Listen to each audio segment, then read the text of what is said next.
This is something that, from the view of people associated with the Italian New Left, this is a role that orthodox Marxism in Italy, the Communist Party, had completely abrogated. Not only were they not engaged in a robust critique of society and of social relations, in fact, they were completely cooperating with the powers that be in getting the fiat workers to the plant on time, making sure that it didn't strike. Imagine a Communist Party and a trade union movement that the goal of which is to stop people from striking. It's insane. So this is a role that Orthodox Marxism in the context of Italy, and I think you could say the same thing pretty much of France and West Germany, had entirely abrogated its function as a means of engaging in a critical analysis of society and social relations. Not just social relations of production, but all social relations of reproduction and distribution and consumption, etc.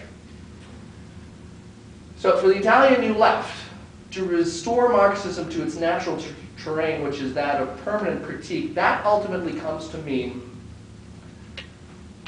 critique follows from the mass actions of workers.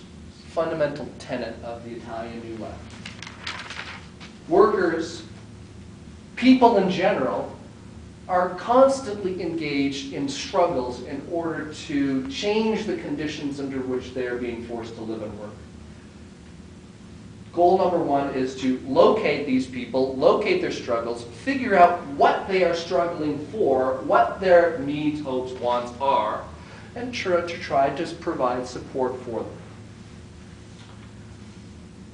Another critical aspect of the Italian New Left that once again becomes incorporated into autonomous Marxism after the collapse of the Italian New Left is its emphasis on analyzing the technological rationalization of the production process. And by that we mean the rapid advance of Taylorism and Fordism that you see taking place throughout all Western economies in the post-war period. Any of you guys heard of Taylorism and Fordism? What are those things? Anybody quickly? Anybody? Help me out. Assembly line. Assembly line. Just the increasing technicization of the production processes.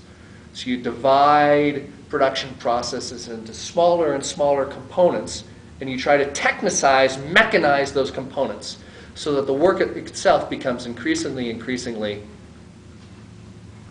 you're just pushing a button or turning a screw, turning a knob. So the rapid technicization of the production process, technicization and rationalization of the production process that you see taking place throughout all of the Western economies in the 1950s, late 1940s, post-war period, 1940s, 1950s, and 1960s, leads to a number of things on the view of the Italian New Left. First, according to theorists associated with the Italian New Left, this rapidly increasing technicization and rationalization of the production process that you see in the late 40s, 50s, and 60s, on their view, is the result of working class struggle. It's the attempt of capital to deal with and to manage working class struggle. It's an attempt to, again, make the workers' role in the production process less and less important, less and less significant,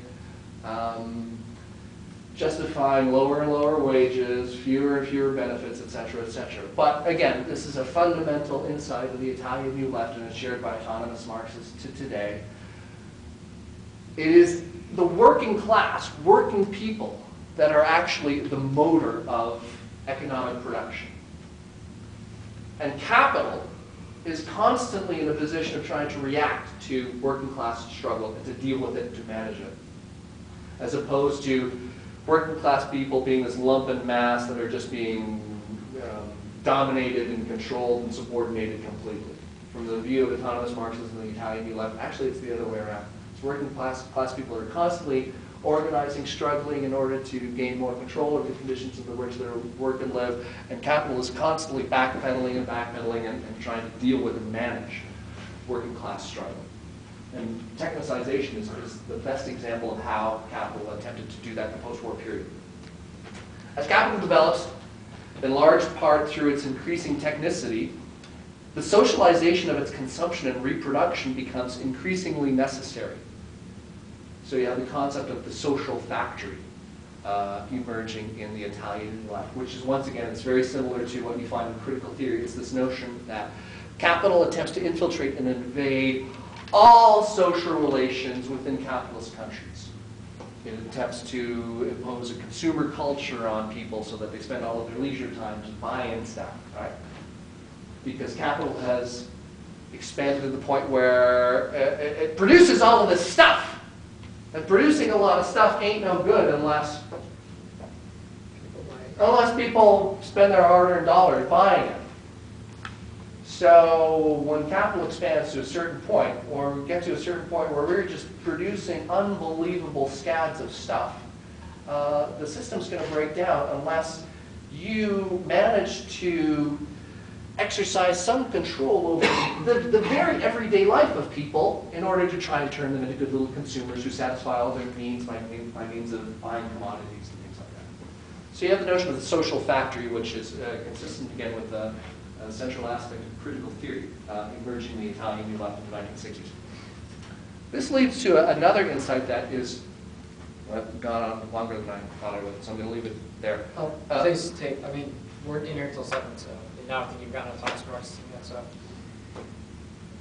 Well, I actually wasn't really going to say anything about Thomas Marxism, except for the fact that it sort of picks up the torch of the Italian New Left after the Italian New Left basically collapses in the late 1970s. And certainly it develops and changes in various assorted ways. And I mean, it would take an entire semester to work out how it differs from, I mean, there are various factions within the Italian New Left itself. And then autonomous Marxism develops in various ways, some of which are, I won't say contradictory, but antagonistic towards the early work of the Italian New Left theorists of the 1960s, for example. But last insight, central expression of one of the other central insights of the Italian New Left. That's the following. Notwithstanding the self-understanding of individual capitalists as a social relation and a form of social organization, capitalism, and that's how the Italian New Left and autonomous Marxism views capital and capitalism. Again, it's not just a bunch of objects like machineries and offices and computers and factories that produce things. It is a system of social relations. It is, in fact, ultimately the entire system of social relations by means of which we produce stuff, distribute it, consume it. So, anyway. Notwithstanding, once again, the self-understanding of individual capitalists as a social relation and a form of social organization, capitalism is less about the drive for profits. It's less about money than it is about social control based upon the imposition of work in the guise of wage labor. So this is another central insight of the Italian New Left in the 1960s that is very much incorporated into autonomous Marxist theory to this day. Capitalism really isn't so much, it's not that it's not about making money and profits. Yeah, sure, it's about making money and making profits. But what it is really about, more than that, is controlling the way everything is done. It is about social control, beginning with the imposition of work and wage labor, right?